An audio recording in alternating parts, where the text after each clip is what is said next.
Should we just start? Sorry, I wasn't sure. You want to say something, or should I just start? You're not external. Yeah, okay, I'll just start. Yeah. Okay, thank you. This is about 15 times as many people as I expected to show up. I expected to be like the only person in the room, but Why do you say that? What? Why do you say that? Because it's before Thanksgiving. I thought everyone would be on vacation already. No. This is the JavaScript and Jupyter Notebook anonymous recovery group. Right. So yeah, let's. All right. So I'm going to be talking about building visualizations using Jupyter Notebooks, using widgets in Jupyter Notebooks. In particular, using widgets that a widget framework that I built for the purpose. So so this is a little bit more focused than the last talk I tried to give at the Flatware meeting. And I'd like to thank the same people again. A lot of the things that I've done here, the reason I'm here is because I think more or less Rich hired me. And Emily is gone. She's now somewhere in the Midwest, but we've had a lot of interactions. A lot of the things that I put together were specifically designed to solve problems that she wanted solved. And also Maria and Diane and Tarmo and Nick and Kara similarly have had needs that have inspired me to build different components. And I've also talked to Andrea, and Claudia was very helpful with actually going through and finding some bugs in some of the stuff I'm going to show you, and also just general comments on how understandable it was. And finding typos and other things. And there were also a lot of people have helped me out from the Jupyter community, in particular Jason Grout, who's like a mile north of us right now, probably, who built the widget framework. And I've interacted quite a bit with him. And many others. So thanks.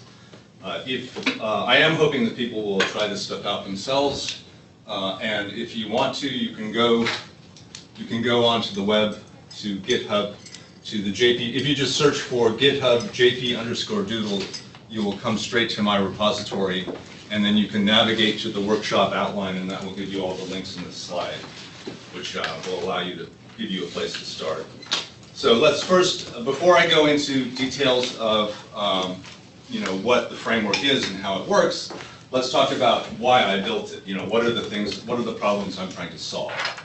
And one of the things, and this is actually, as a little bit of history, when I first came here, I put together a bunch of stuff, which was a big pile of code called JP GeneViz, which was basically, it was not very well organized. It was just things I needed at the time. I just put them together, put them in a big heap, put them in a GitHub repository. Since then, I've gone back and tried to reorganize them. But one of the things that I did was I put together a gene expression viewer and also a regulatory network explorer tool, which I need to rebuild because it's, as I say, it's a mess. But here's a component that I'm putting together as part of the gene expression viewing. So here, it takes a little while to initialize because it's got a lot of data behind it. This is the gene expression viewer. So if we focus in a little bit, let's focus in a little bit more, even a little bit more, so we can read what we're looking at. Okay, along the right-hand side, we have genes, or names of genes, and then down below, let me change the, actually I'll just expand this. And down below we have, these are experimental conditions, TR1, TH0 through TR1 and so forth. And what we have in the middle is a heat map of expression levels. So for this experimental condition, someone took a sample from a tissue, say, and then they did an assay to determine the expression levels for RNA. Close? RNA levels occurring in that tissue, and the column that we see highlighted is what they found. And this data has been normalized so that it's been z-score normalized and cut off at 2 standard deviations, positive or negative. Just so. What are those stems on the left? This is these. Yeah. This is the graphical representation of the levels. I see. So yeah.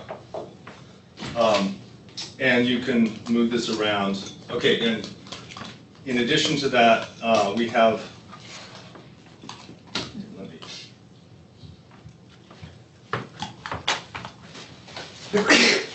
Make this a little bigger. Next one. So you can see things. All right, so this is showing a lot of information, and the idea is that you can look at it and see what the actual data tells you. And in particular, it is designed to, let's say if we are interested in the LL21 gene, then we can select, let me select LL21 and make it, fix it.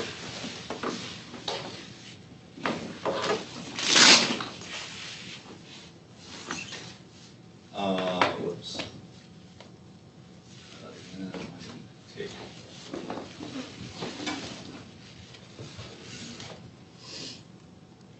All right. Yeah. Okay. Now we have. All right. Then we can select a number of other genes and see how they correlate to any of the other genes. So if we select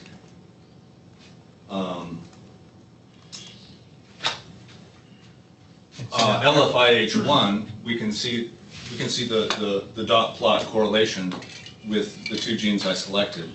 And it'll keep updating that as you select new. And it'll keep updating that as you select additional ones. And this is a little hard to read. I don't actually know if it's useful. To some extent, I was riffing on this. If I start interacting with like real scientists who don't like the way this works, I can change it. But this is just a demo of what you can do. So this is the kind of thing I'm trying to solve. And basically, I couldn't find anything out there which allowed me to build something like this. In terms of a toolkit, I knew this kind of stuff was possible using the basic technologies of Canvas and HTML5. So I built a toolkit which would allow me to build stuff like this. So let me go on and show you some other examples you can also build. Here is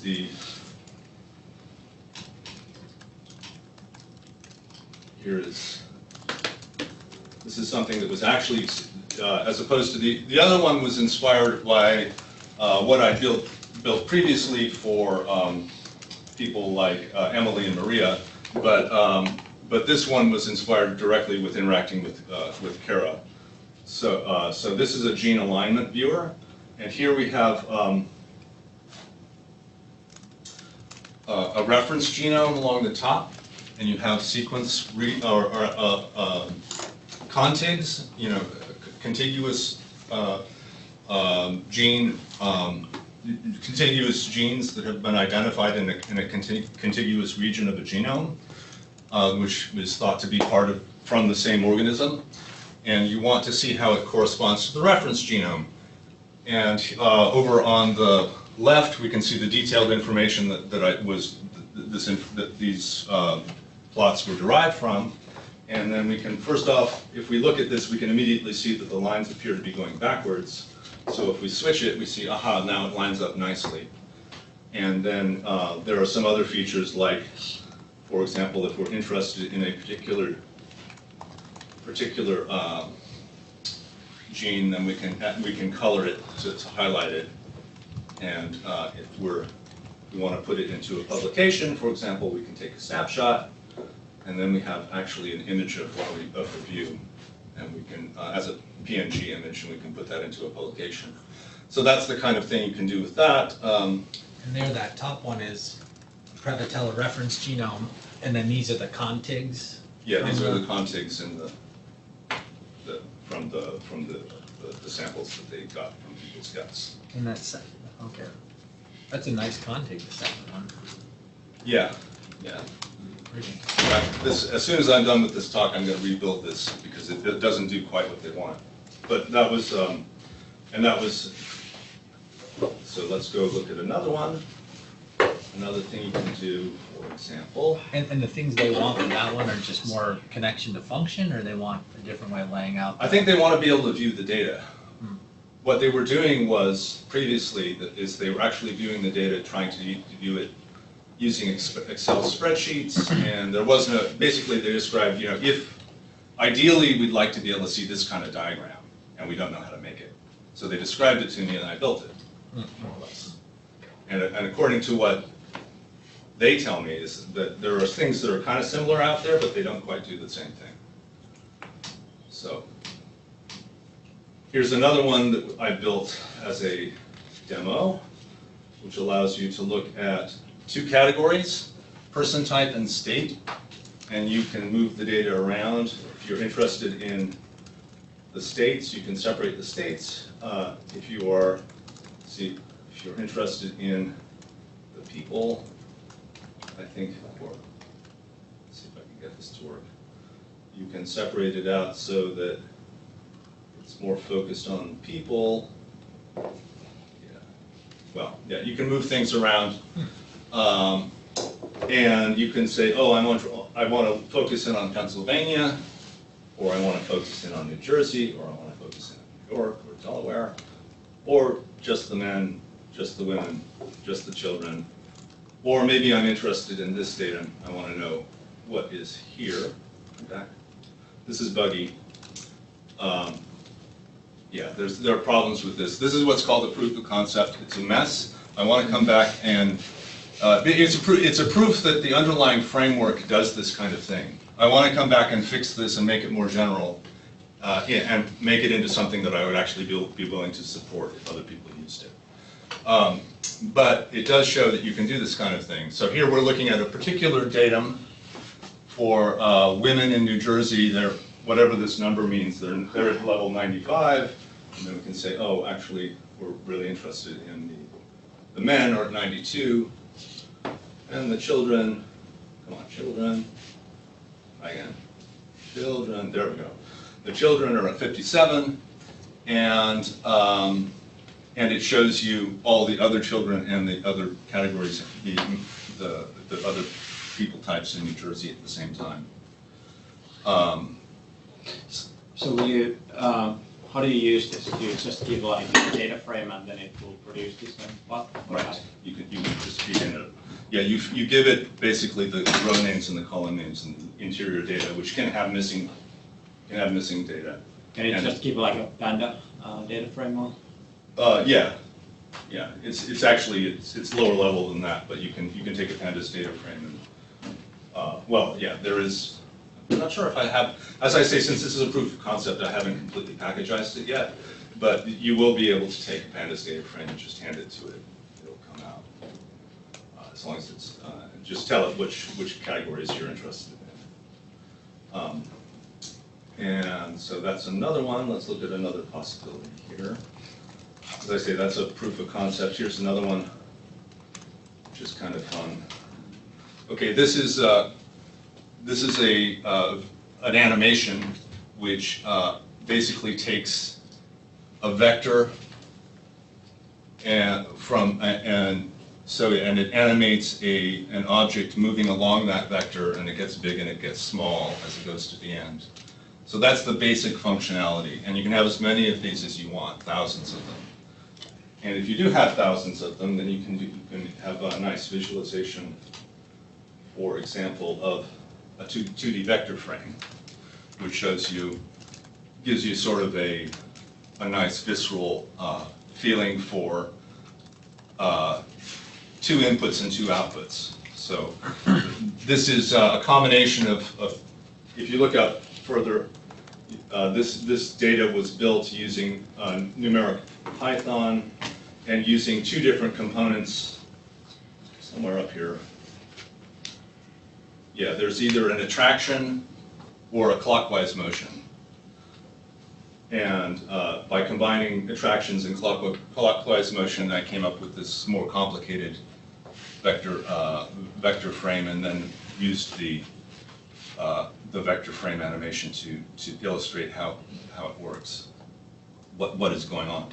Now I do have a 3D version of this, but it's not integrated into a widget yet. I will be doing that. So this is just native Python, or? This is all 100% JavaScript. Actually, it's JavaScript plus shader language, the OpenGL shader language.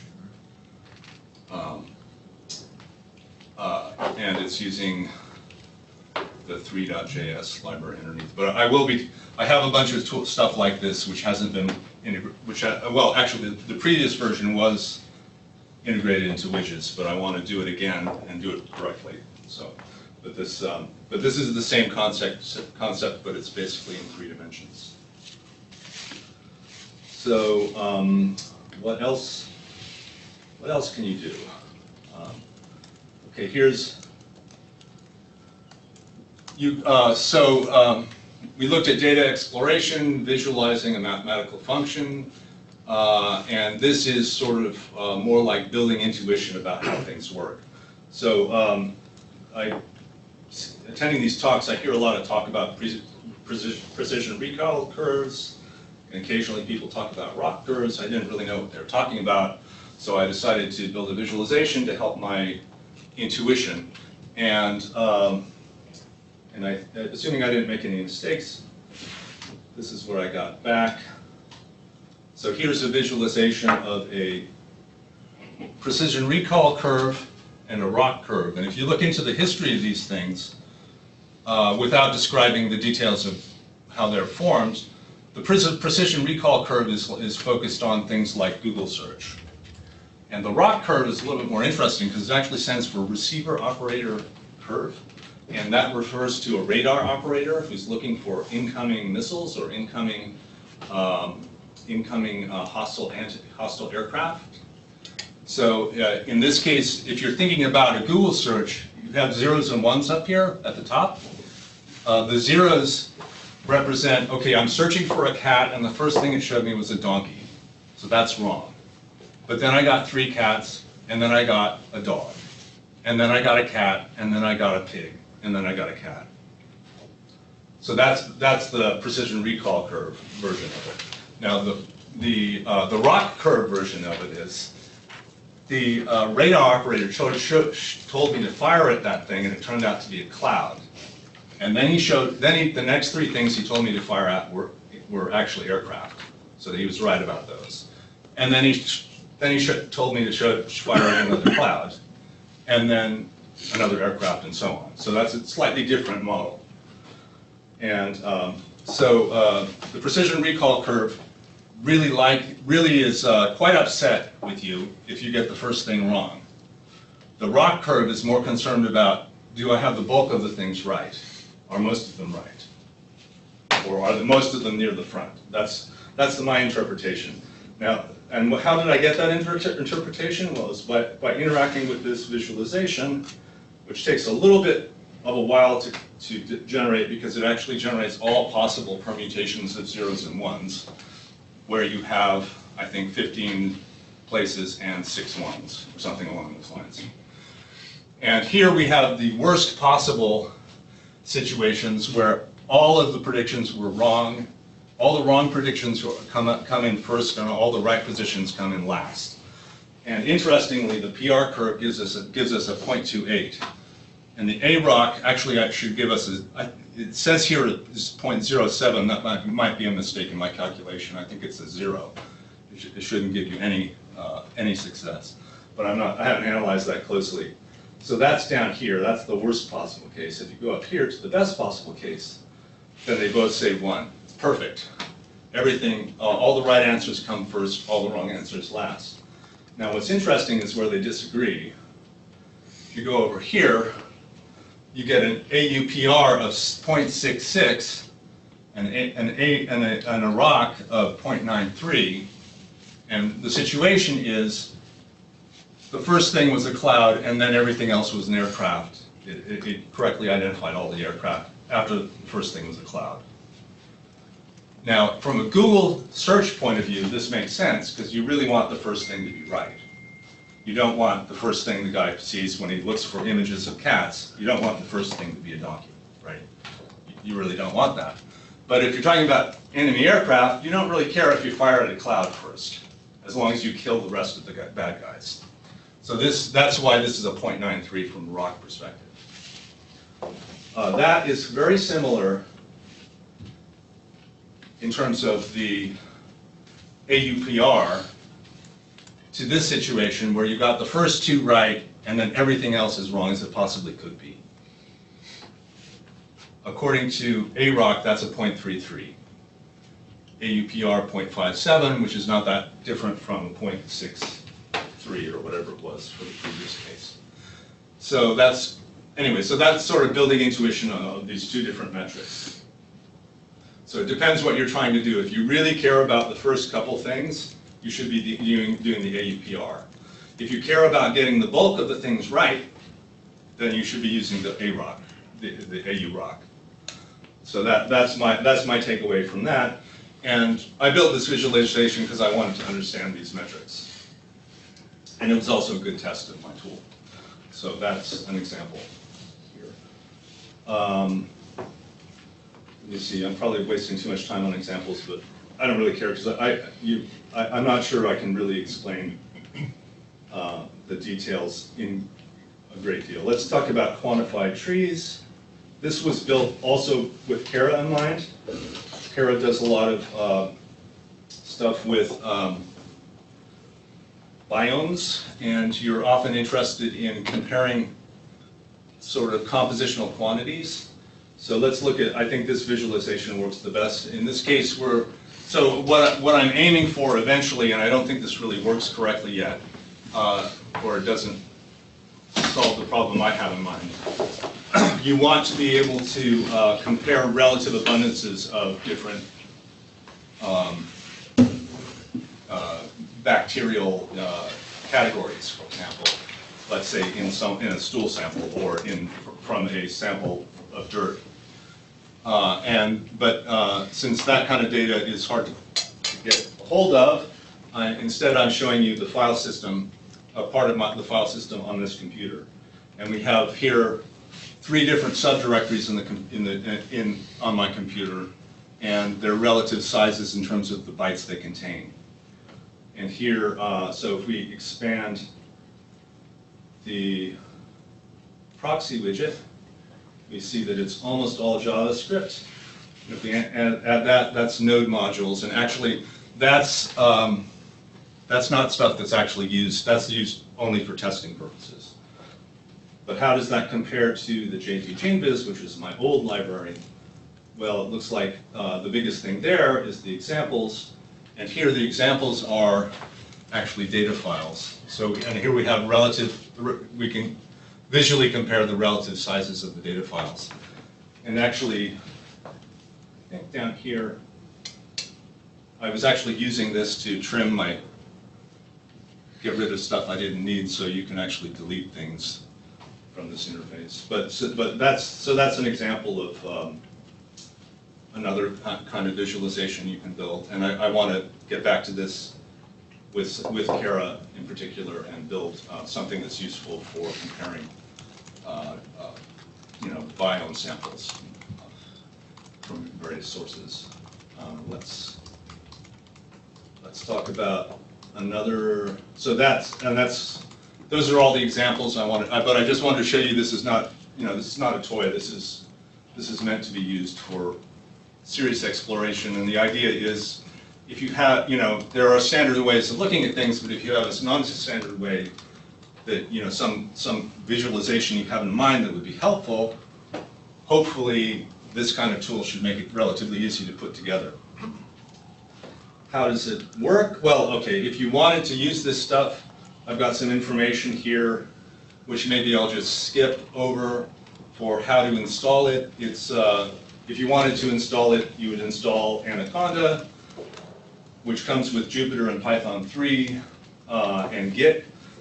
which are all useful for this purpose. You would do some magic to make widgets work in Jupyter. I'm not sure why this doesn't happen automatically, but apparently it doesn't. And then there's something called a proxy widget, which I also built. And you have to install that, you have to enable it. And then right now, the JP Doodle, I haven't published it as a pip package. You would install it directly from GitHub, and this is the easy way to do that. And then once you're done, you would execute the validation notebook. And the way you would make sure, first of all, that you can see a widget. So this is just tests to see that the widget works. And then you would make sure that proxy widgets work. And then finally, you would make sure that the dual canvas visualization works. And this is the Hello World example where I've added a click operation. So let's just read through this. This is the first example of actual code for how to build one of these things. So it says, import dual canvas, create a dual canvas, draw a circle on the dual canvas, draw some text on the dual canvas, and give it a name. Now, the significance of that is that this was designed specifically for the Jupyter interface, and you can't pass a JavaScript function from JavaScript to Jupyter directly, so instead you have to refer to things by names. Now in this case, we don't care what the name is as long as there is a name. So we're saying we want to be able to address this thing later. We want to be able to attach mouse events to it maybe, or we also want to be able to change the values later. So give it a name, and then we're defining an on-click operation, which says when we click on this thing, when we click on whatever it is we attach the on-click event to, we want to change the text to that tickles and the degrees to 720, which has a result of rotating it twice. And we want to change the color to whatever that color is, orange, I guess, and change the background to dark blue, and the transition should take 5 seconds. So that's the first piece of code. Any questions about that? How it works, what it means? Because of the tickles, I'm gonna have to report you to HR immediately. So, but other than that, this is great. I should have read the poster. I'm sorry. I was raised Catholic, so it's like totally off limits. So I'm if, kidding. anyway, if you run this and everything works, you're fine. If you run this and it doesn't work and you've done all the steps I previously described, ask me, maybe I can help, or maybe you're just screwed, I don't know. So sometimes these things, it takes a little while to get to the point where, but if you get to this point, then everything else should work. So that's the test. And it's also a little introduction to the shortest piece of code we're going to see. Let's look at some more complicated versions of code. The validation notebook. All right. That's just a duplicate of what we did. And then once you get everything working, what you're going to want to have all the samples. So to get all the samples, just clone the repository, and then you'll have all the samples. All right, let's back up and talk a little bit about what these things are. A dual canvas is basically it's actually what's called vanilla JavaScript. Well, it's a jQuery plugin, really. So all you need is jQuery, and you can plug in the dual canvas functionality, and then you can use it in any web page. However, it was designed specifically to be used in Jupyter. What am I doing for time?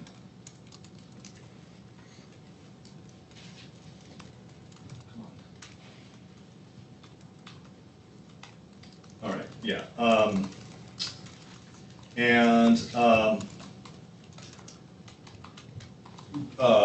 But it doesn't depend on anything in Jupyter directly.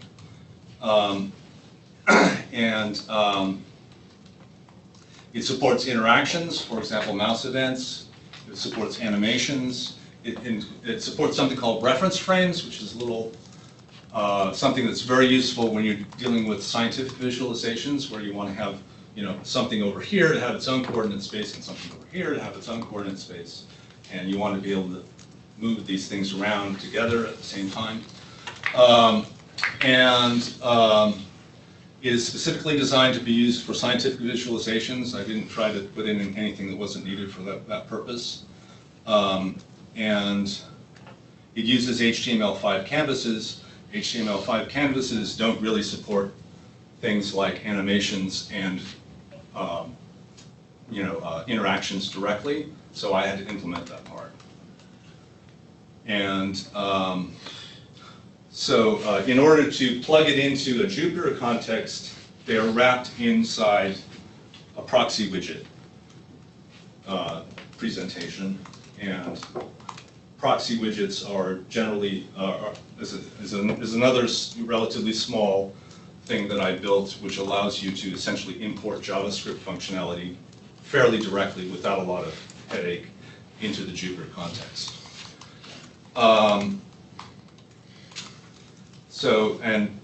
What is Jupyter?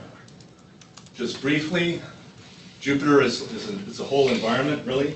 So there's a lot of different components to it. But basically, it's a web application that runs on the front end in a browser. In the back end, there's a server component. The server component back end manages one or more kernels, which are basically interpreter interfaces. They can't even be C++, but it's an interpreted version of C++. And those things are called kernels. So there are three components. There's a Jupyter server, which sort of is the main thing that manages everything. There are back-end kernels, which have read, eval, print loops interpreters in them. And they also manage internal state. And then there's the front end, which provides the visualization part and presents it as a web application. And then Jupyter, and then it gets more complicated from there. You can create something called Jupyter Hubs, which is a layer on top of that. So it's becoming quite a complex ecosystem. But I'll stop at that point. Any questions about that? What? Yes. I think I might have asked this before, but I can't remember what the answer was. Do you have direct, as you're developing in this framework, do you have direct control over what runs locally on your machine and what computations are performed remotely on a larger cluster? If you're well, everything is determined. Nothing is ambiguous. Mm-hmm. I don't know what you mean by direct control. Something. Let's say I was doing a visualization and there was some part of it that was computationally expensive, so I didn't want that to run on my laptop. You'd have to implement it, but you can do that. In fact, I did that. I can show you under other visualizations if you want, where you're doing like matrix computations on the server side and passing the matrices and presenting it as an image on the client side. As an example. Yeah, I think that's exactly what you were. Yeah, that's exactly what I'm asking. Yeah, just a connection to the server side. Yep. But you have to implement it. I mean, it's nothing magic happens for you. It has to be implemented at some level, basically. Other questions? Okay. And so I that's mean, is there, for doing that kind of thing, is there a lot of, like, you'd think that if you did that wrong, it'd be like the old, running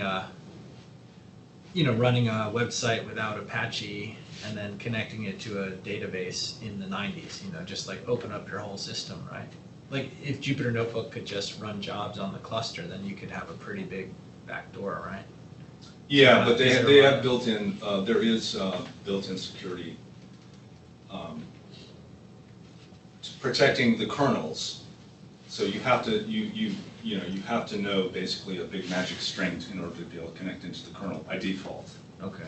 You can turn it off if you want to have an unsecure system, but by default, it's actually, you can't, you need to have a special token to be able to get in to the kernel. Once you're into the kernel, it's a little bit shakier, the security questions. But if you wanted to do something so that anyone could just go to the website and do it, you'd really have to think about how you did it, right? Right.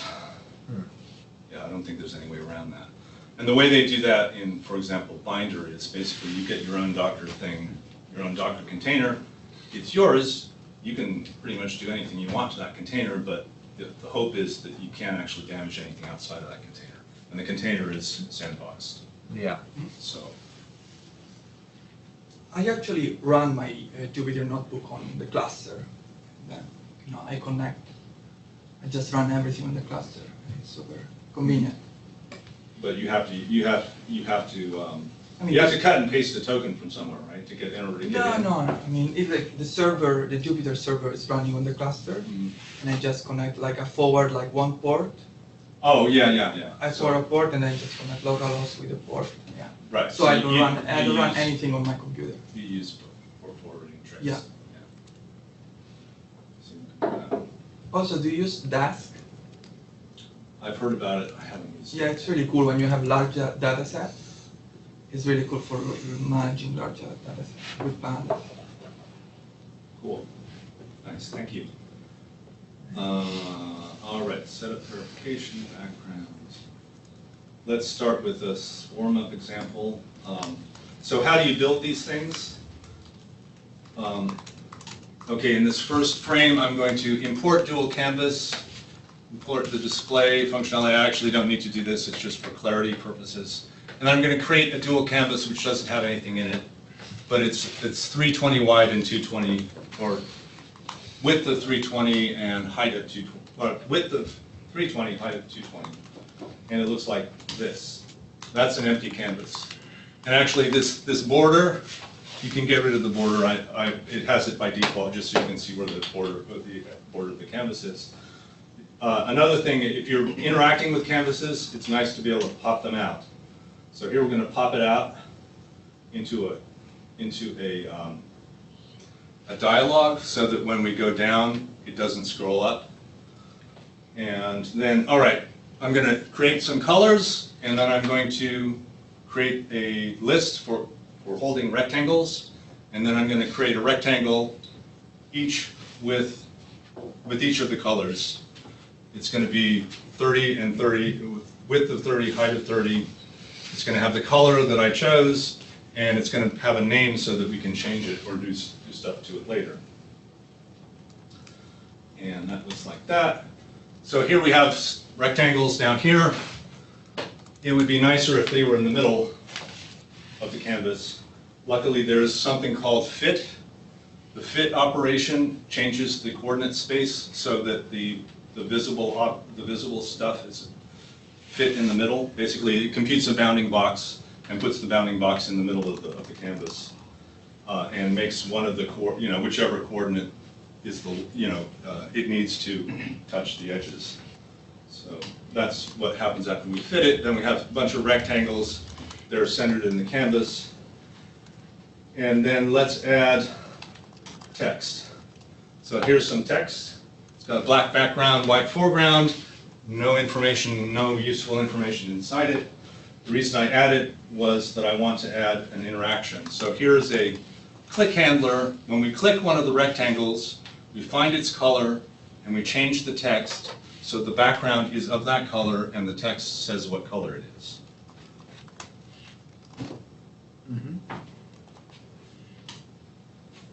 See if it works. Green. Blue. Yellow, you can't read it. Any questions about how that works? So that's a very simple example, stupid example, not useful. Let's look at a more possibly useful example. Scatter plots. And here I'm going to introduce the concept of let's get rid of this. I'm going to introduce the concept of a reference frame. Where am I? Scatter plots. Okay. So here I'm going to create a function called random scatter, which gets some random points using numeric Python. And for each of the points, first of all, it operates on a frame, and a frame is a region inside the canvas.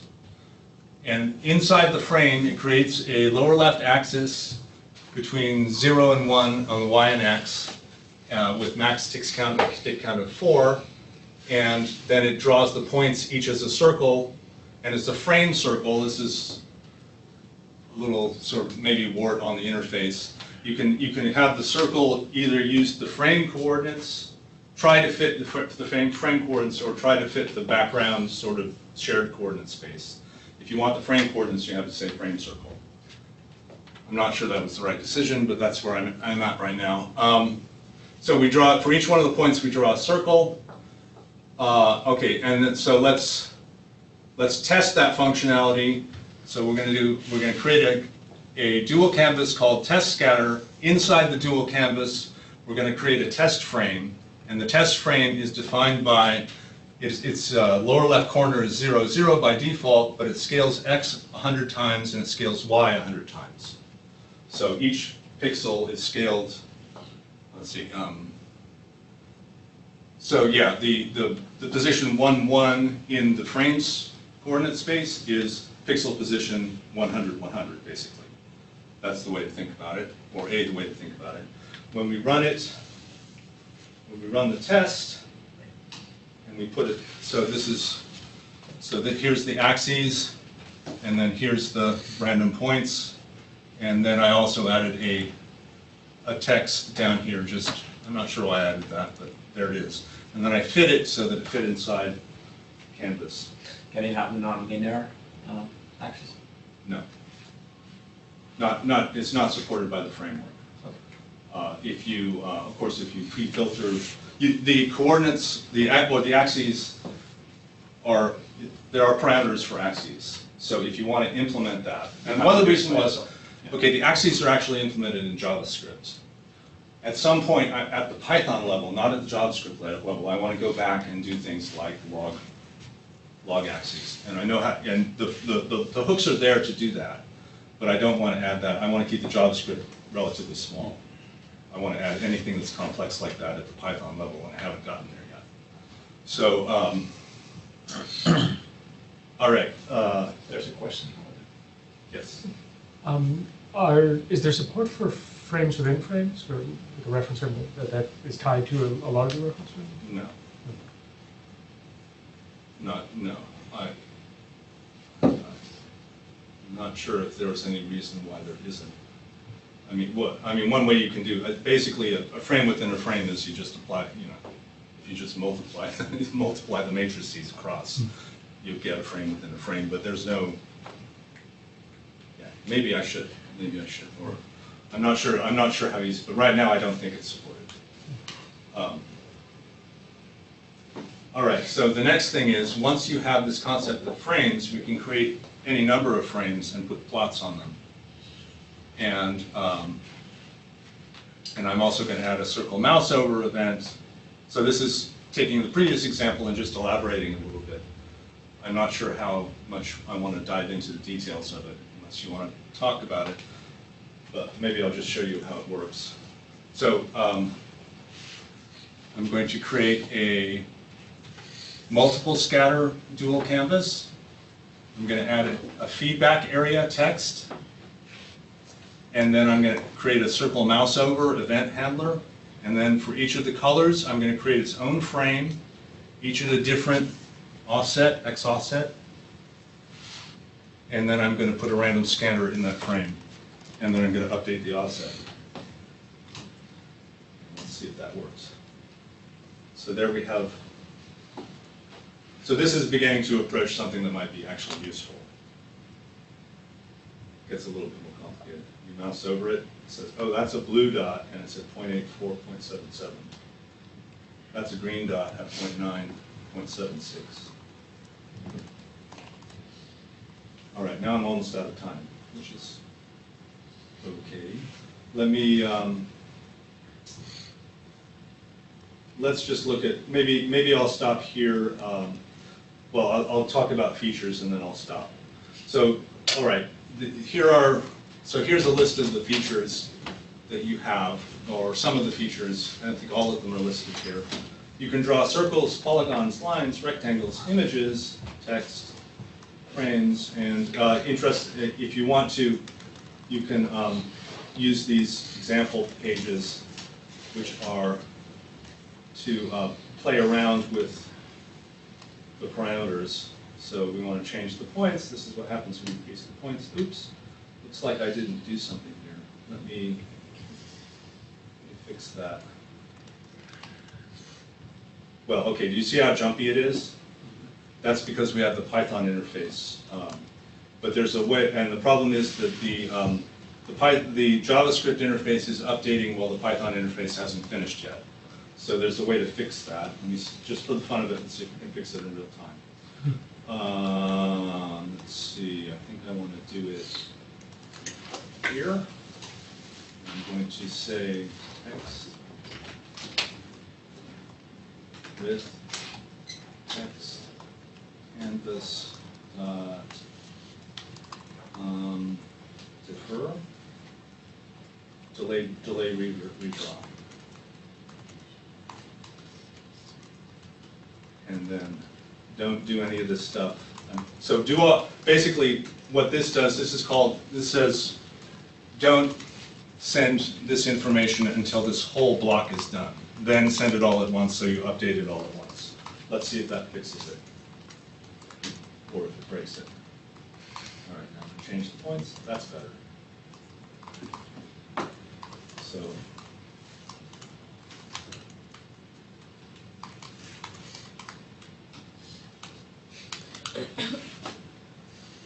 All right, so that's an example of, so I have,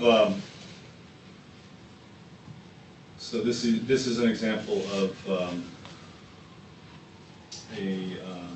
a way you can fiddle around with the interfaces. And let's talk. What's the snapshot? What? The snapshot? Snapshot takes a picture. So it stays an image file? Right. Okay. Yeah, that's an optional feature. If you initialize that dual canvas with snapshot canvas, then you can take a picture, and it also provides a preview, so you can change it. Can you get those in vector format? No.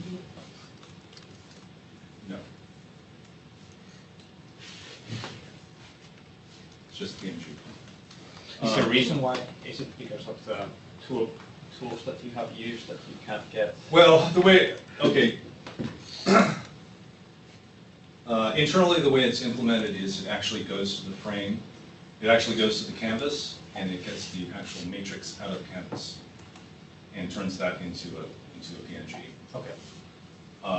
It would be possible, but not easy, to instead iterate across the objects inside the canvas, the internal data structures, and produce an SVG. Yeah. But you would run into little problems that SVG and Canvas don't exactly match up in all cases. So you wouldn't produce exactly the same image, I think.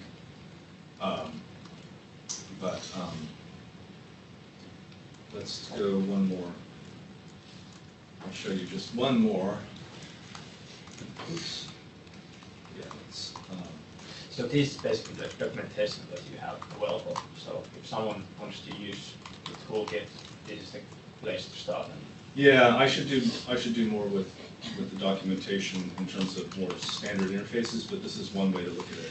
So here's an illustration of how frames work. Here we have, this is outside of the frame. This is the basic drawing with respect to the canvas coordinate space.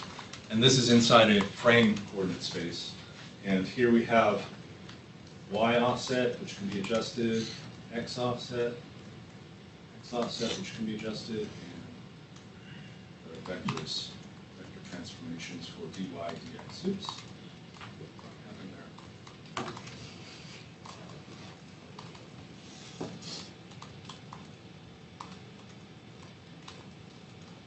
Go away. Back. Okay, there we go. All right.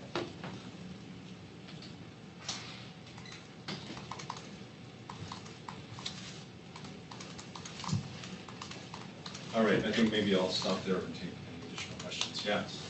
So compared to something like Shiny, like what are the big advantages to using Jupyter Notebook in this system? I don't really know. I haven't used Shiny. I do say that you probably can take all of the functionality that I've shown you and run it inside Shiny. Someone else would have to build the interface to it though, because I'm not really interested in R at all. Just as a personal thing, I find it's like a weird language from the 70s. But yeah, this is all JavaScript basically underneath the surface. So you can take this, and I know that you can take any jQuery plugin and use it in Shiny, and this is just a jQuery plugin. So there's no reason why someone else couldn't implement it. As I say, I'm not particularly interested in learning how to do that. Unless someone here really wants me to, in which case maybe you can convince me. But yeah. So sometimes it's useful to have like a standalone JavaScript application. Can you import whatever you have here, and then you have the data somehow encapsulated in your output file? In fact, this is exactly what's happening here. All of these are standalone JavaScript. So you don't have to run Jupyter. No. Okay. So that's the standalone JavaScript. There's no Jupyter behind there. This is a static web page. But how did you come up with this? Did you develop this in Jupyter Notebook and then just save the output or whatever you made, and then you can run it? Yeah. Okay. If you write Python to build these things, Yes. then you need Jupyter. If you implement it in JavaScript, then you don't. Now, if you want to write, if you write Python to build stuff on top of the JP Dual framework, Dual Canvas framework, then you will need to run a Jupyter kernel somehow. Okay. So you basically have two different interfaces to use your library. Yeah, there's a sort of vanilla JavaScript interface, and in fact, for my purposes, if I'm building something really complicated, I tend to do it at the JavaScript level, because for one thing, you get better performance off the top of it, off the bat. There's no data going back and forth across a WebSocket connection between the kernel and the JavaScript. It's all JavaScript, and especially with mouse events, that's really useful. Yeah, I don't really know the details, but is there any reason why you can't take whatever you have in the Jupyter Notebook and translate that into a... Because you need a Python interpreter somewhere, and the Python interpreter has to behave the same way as the Jupyter kernel does, as the Python interpreter inside the Jupyter kernel does. So there are ways to do that. There's something called Flask, Jupyter Flask, and the idea behind that is that Flask is a framework for building web services, and you can run a Jupyter kernel inside Flask, and that will provide all the services that are expected by the front-end widgets. And then you can do any sort of widgets. I'm not sure. I don't know how well that works. I haven't tried it. I think I've seen evidence on mailing lists that it doesn't always work all that well, but I could be wrong about that. So anyway, I guess I'm done. Thank you.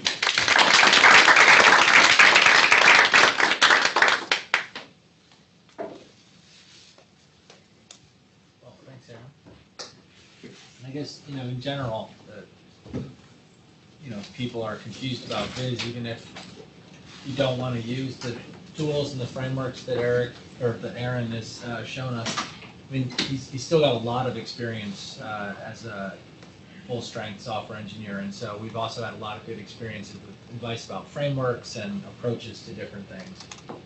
So when in doubt, go see Aaron with carefully specified, non-annoying questions that related, and bring all the example stuff you need.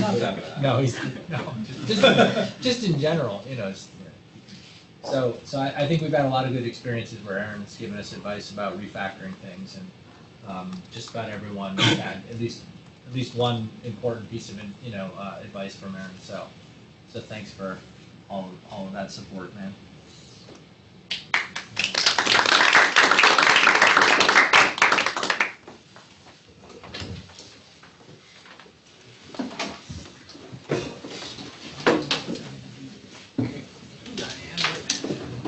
So they just want us to jump through one more ridiculous hoop.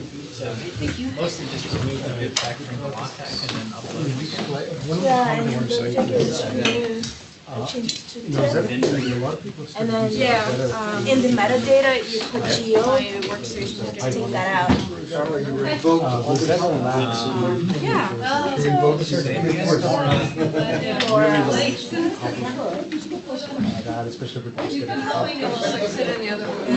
Great, let's do it, sounds good. Is that all ready to The go? one tab editor, I don't know very much about Python. The rest is Okay, well, please Do you do, want that'd to be do this great. now, or, No, I use Crunchy. I mean, are you all right enough to do this now, or do you want to wait Because I know until you have tomorrow or the next day? easier Tomorrow to my boss request needs the- Yes or no? You have to. You can do it now. You have to request it. Okay, let's do it now. Are you a student? Really quick, should we, so I think we talked about this in terms of like, some of the tools there is working on, it's like very similar to some of the stuff that I'm like interested in maybe pursuing online tools in the long run for the stuff that I'm working on. Could we loop into some of the meetings just to see if it's something that could be interesting? Aaron? Yeah. Yeah, no, that would be great. Cool. I mean, this guy makes everything look cooler and work better, so yeah. Yeah, because the CRISPR surf thing's got like really nice like online. Now, we don't want to rewrite all the IGV functionality, but Oh, well, I mean, you know, like CRISPR, there's stuff specific for that algorithm that has an online interface. It's really pretty nice. So, I was thinking that, I mean, first we gotta get the thing running, but like, in the longer run, maybe having some visualization, stuff like that. yeah, no, I think that would be. So, what about, we're having a meeting tomorrow, right? So, Where we meet, well, you put that on your calendar, right? tomorrow, we want to like, talk about what's going on post moon and things like that. right? Okay, 11 o'clock here. okay. So, Like maybe no now. should we do like a separate thing for I think some you and I should talk visualization? about the math one more time. Okay, Yeah. Or alright. And then I want to talk with you a little bit about what would be different between what we already do with ITB. Like, I want to spec things out a little bit with you after we Okay. talk about the math Okay. one more time.